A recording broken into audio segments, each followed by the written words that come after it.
On this episode of Good Reads, we're going to take a look at Godzilla Kingdom of Monsters, issue number 1 from IDW. Now, I opted to pay for the more expensive Alex Ross foil cover. This is a $10 price point, but and I did feel like I was paying a premium for the cover.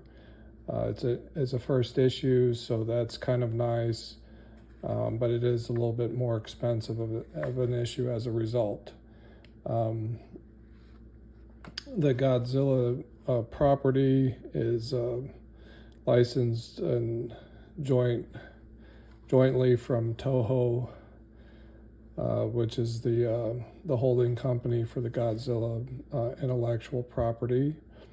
And this issue is written by Eric Powell and Tracy March with pencils by Phil Hester. The story opens on a island off of the main island of Japan, a couple children, and it's written in English, but it is set in Japan, playing on the beach with their toys in a sandcastle, when all of a sudden out of the ocean comes Godzilla. And a little gruesome, I guess. He swallows them whole in his mouth. Then we cut to a scene. This is the father, who's a fisherman off sea, wondering about his children. And then as the monster comes on land, the shopkeeper and the siren goes off, all of the villagers. Now this looked a little funny to me, but I guess I have seen images of Godzilla front on with this sort of almost looks anthropomorphic. We like to make animals look like humans, but not sure how standard this image is. And the scale of the monster is more of the what I would say is the traditional scale, several hundred feet tall, and again pretty gruesome, just stepping on top of people, tearing up the town. The army is called out, so a lot of action, not a lot of dialogue. Definitely felt like your $10 is going towards the artwork, the fact that it's a first issue. The artwork and the cover is fabulous,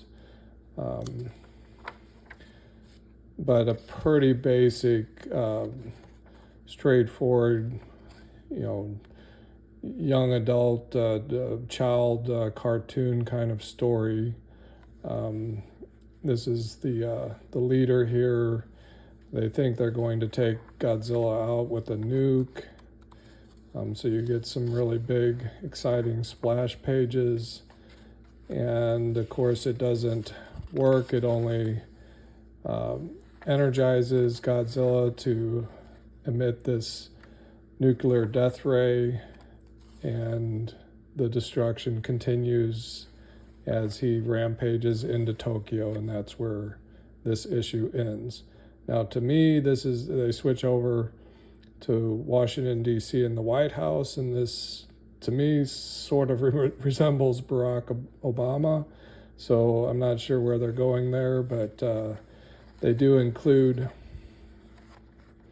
all the, so these are comic shops that supported this issue and have a direct special variant cover with the name of their shop on the cover. So they gave some space to that. I like that the ads are in the back of the book. There's a little editorial here so that you can read uninterrupted and still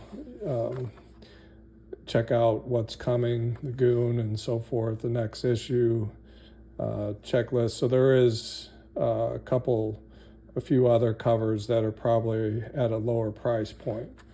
And then there's the back cover. Well, I hope you enjoyed this episode, and as always, please like and subscribe and comment. Let me know what you like, or if there's something you would like to see a little different. Appreciate any feedback. Thank you, and we'll see you on the next episode of Good Reads.